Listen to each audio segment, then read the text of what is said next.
Hello BookTube and welcome to another video. Today we're doing the May wrap-up. So it hasn't been as successful as May in terms of how many books I've read. In May I read about 8 books I think, and I haven't quite reached that number this month, but I think it's been successful in the books I've managed to read. So let's get to it. So first of all, I finished reading The Constant Princess by Philippa Gregory, which was part of the last month's wrap-up, so I just threw a book across the room. Don't know what the purpose of that was. So I didn't really know what to read. During May, I literally knew what to read and when, and now I was just sat here and I didn't know what to read. Maybe because I read like 8 books in May, which I was really happy about, and then I just didn't know what to do. So I did post my TBR announcement of Percy Jackson, which I was planning to read this summer. So I was like, I might as well just get to it. I know I've got July and August to read it as well, but I might as well just start since I don't know what to read otherwise. So I started reading Percy Jackson and the Lightning Thief, and oh my god, this book is so good. So good. I truly enjoy this, and I understand why it's such a big deal on BookTube and just in the book culture. So then, if you saw my TBR announcement of Percy Jackson, I said I was going to read chunkier books in between each book just to sort of spread it out and not end up in this huge sort of book slump after reading the Percy Jackson books. So I decided to read Caraval by Stephanie Garber. This is my favorite 2017 release. I don't even know where to start. I'm going to have to do a review and a discussion on this because I am just completely sold. If you haven't read Caraval, I highly suggest you do that now. It is so good. It's just to another level. We're going to have to discuss this. So naturally, after that, I then read Percy Jackson and the Sea of Monsters, which is a light read. It's not very thick at all. It's not even 300 pages. And I really enjoyed this. So then you'll be like, so what was the bigger book then you read in between The Sea of Monsters and The Titan's Curse? Well, I couldn't put Percy Jackson down. I got out Lord of Shadows, which I still haven't read, by Cassandra Clare. And it was on my nightstand for 2 whole days. And I just couldn't read it. So I then picked it up, read half a page, and I was like, I'm not in the mood for it. I know how good it's meant to be. I'm not saying it's not good because I haven't read it, so I wouldn't know. Well, actually, I do know it's good without having to read it, but anyways. It just wasn't my time to read it, and I was so excited about buying it. I was, this book, I've been so pumped for it. And I just couldn't get to, get into it. It wasn't the time right now to read it. I'll try reading it in July before I go traveling, because it's quite a big, chunky book. But it wasn't the time, so I didn't want to pressure myself into reading it because then I wouldn't enjoy it and it would just take a long time to read it. So instead, I just kept going with Percy Jackson and read The Titan's Curse. Oh my god. I don't think you realize this book was so good.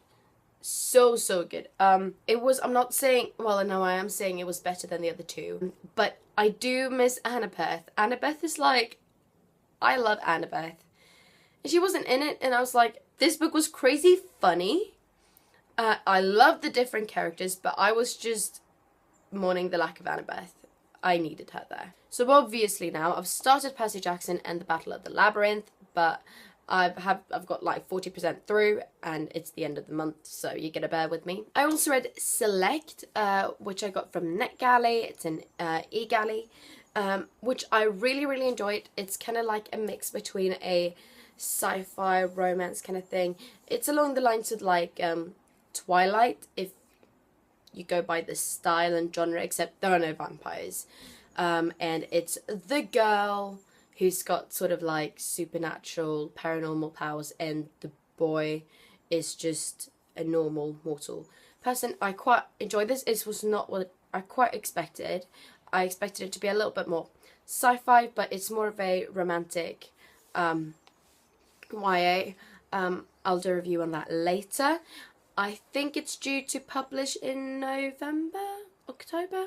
And I finished an audiobook this month. I read or listened to The Fate of the Tearling, which I so enjoyed. It It was a satisfying ending, but not quite a satisfying ending. I'd like to know some more. And then here's a book which I'm not really going to say I read because I didn't finish it. It's Mask of Shadows, just also a NetGalley copy, but I just couldn't finish it. My review is on the blog, my written review, about sort of why I couldn't finish it, why I disliked it. I got about 60% through, so I sort of count it as it's on my read shelf even though I didn't finish it. Those are my books for June. Next month I'm going to finish The Battle of the Labyrinth, and I'd like to read The Last Olympian. I really, really, really want to read Lord of Shadows. I think I'm sort of getting in the mood. I think after I finish Percy Jackson, I'm really going to get on to that. I'm also in this, like, Percy Jackson mood where, like, I understand why people are hyping about this series, like, constantly. And there are always books coming out, like The Trials of Apollo are being published. Magnus Chase books have recently been published. There are so many books to read. I've got the Heroes of the Olympians books, the first 4 at least in the series, and I've got the first 2 in the Trials of Apollo. I haven't got the Kane Chronicles, I haven't got Magnus Chase, and I want to read Magnus Chase because it's Vikings, Norse gods. So I really want to sort of like continue reading Percy Jackson books or Rick Riordan books, but I also have so many other books to read. That's it from now. I have a birthday book haul coming up. There are also some really exciting highly anticipated books for 2018 and the fall of 2017 that I'm super hyped about, and I feel like maybe we should talk about that. A way to keep up with that is if you follow Epic Reads on Facebook or Twitter is really good. They always update about like YA books and what's coming out, what's popular, and I follow them all the time, and they've got amazing articles on like book cover releases. Great fun. Check them out if you don't already have, because they're just sort of like keeping up with the book world. So that's it from now. Thank you for watching. Don't forget to like and subscribe, and I will follow up with a book haul.